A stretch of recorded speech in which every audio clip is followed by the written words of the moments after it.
I have a top-of-the-line gaming PC. 6 fans, a massive graphics card, some other third thing, and I use it only to play the most graphically demanding, hardcore games out there.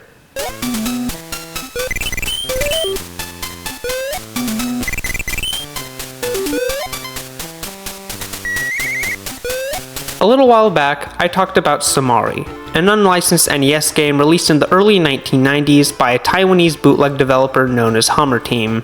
The game was a demake of the original Sonic the Hedgehog for the console, but instead of Sonic, the game starred a character named Somari, which is literally just Mario with Tails' shoes. I thought the game was complete garbage, but still respected both the game and the team behind it for the effort that must have gone into it, especially for the time in which it was released.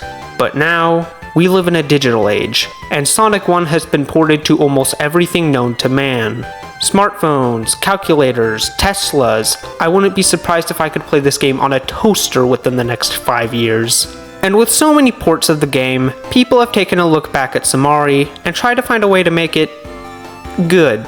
Sonic the Hedgehog NES Improvement is a ROM hack of Somari that tries to right the wrongs that the original had, while also replacing Somari with Sonic, truly making it Sonic 1 on the NES.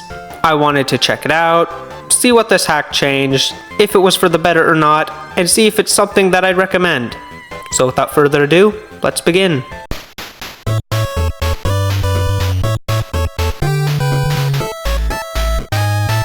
So, playing this hack for the first time, I noticed 4 things that it changes from the original: the music and sound effects, the graphics, the physics, and the special stages.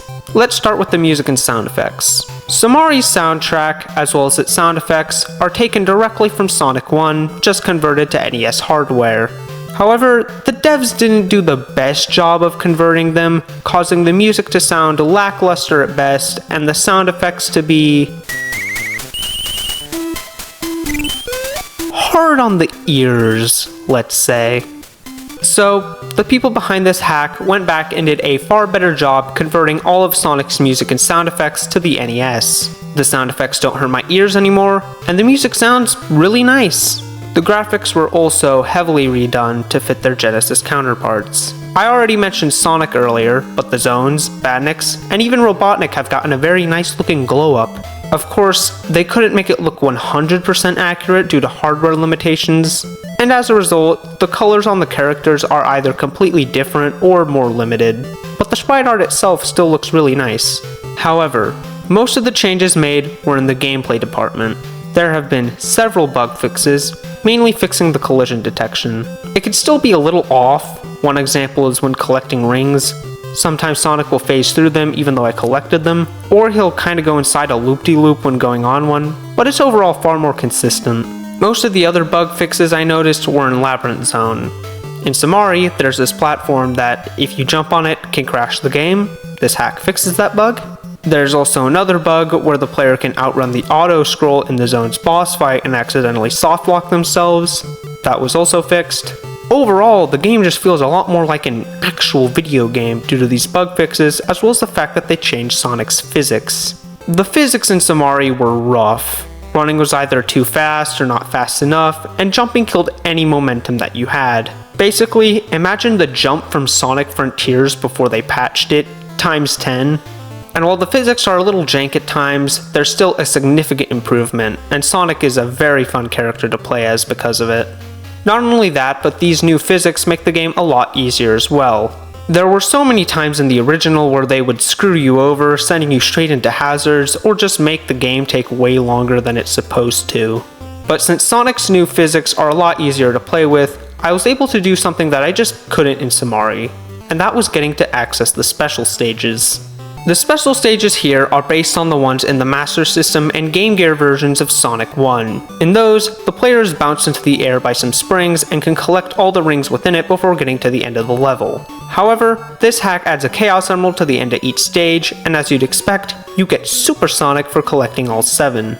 He's just a yellow palette swap of Sonic that moves faster, but it's still really cool and something the devs didn't need to add, since not only was he not in Somari, but he wasn't even in Sonic 1.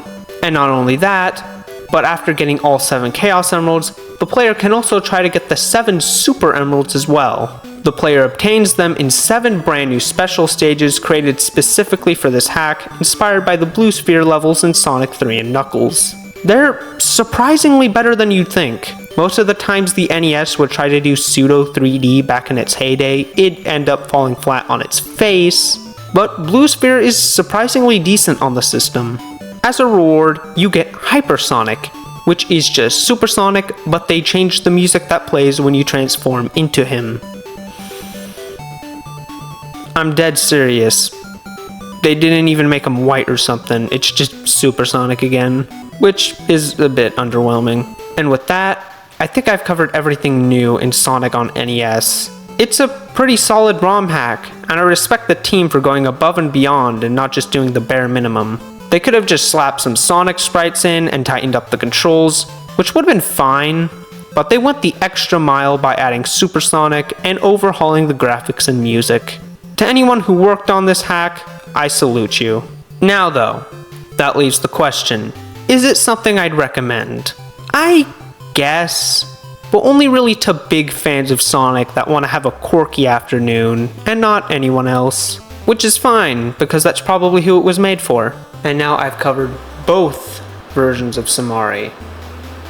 Makes me wonder if there was ever a bootleg Mario game that replaced him with Sonic. That'd be pretty interesting to see.